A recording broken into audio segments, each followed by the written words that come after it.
Once upon a time, in the quaint village of Gastroville, renowned for its rich culinary heritage and vibrant food festivals, there lay an ancient, beautiful kitchen in a mansion that was said to be magical. The kitchen had seen countless meals prepared with love, laughter, and sometimes tears.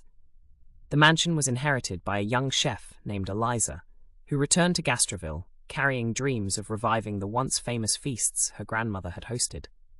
Eliza, with her apron tied tight and a spoon always at the ready, decided to organize a grand feast to bring together the flavors of the world, symbolizing unity and peace through the universal language of food. She titled the event the Feast of Harmony. As the day of the feast approached, Eliza planned to prepare a signature dish from each continent, aiming to showcase the beautiful symphony of blending diverse culinary traditions. She started her global culinary expedition from her own kitchen in Gastroville. Her first masterpiece was a rich and creamy North American lobster macaroni cheese. Lobsters were sautéed with garlic and herbs, combined with cooked macaroni, and folded into a luxurious cheese sauce made from a blend of cheddar and Gruyere before being baked to golden perfection. Next, she took a virtual flight to South America and decided on a hearty Brazilian feijoada. This stew, brimming with black beans, pork, and an array of sausages, simmered for hours. The smoky aroma filled the air, and Eliza served this with steamed rice and slices of orange to balance the heartiness. Turning to Europe, Eliza opted for a classic Italian risotto al funghi.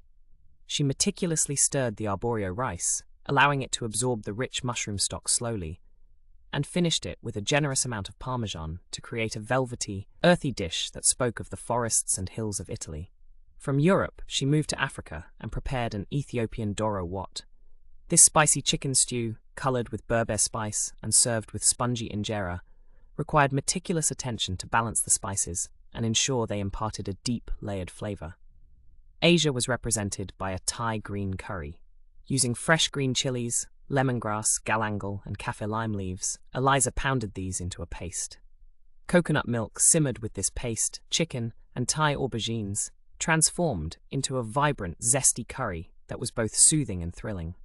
Finally, for Oceania, she baked a New Zealand lamb pie, featuring tender pieces of lamb slow-cooked with rosemary and root vegetables, encased in a flaky pastry crust. As guests arrived, they were struck by the aromas wafting through the mansion.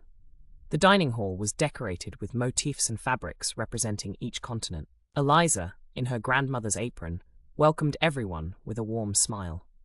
Each dish was served with a brief story of its origin, and Eliza's passion for food and unity shone through. Laughter and chatter filled the room, forks and knives clinked, and the Feast of Harmony was not merely a culinary event, but a celebration of diversity and unity. As the night ended, guests left with bellies full, hearts warm, and minds inspired by the power of food to bring people together. Reflecting on the evening, Eliza realized that the magic of the mansion was not in its walls or its old stoves, but in the act of people sharing food and stories across a table.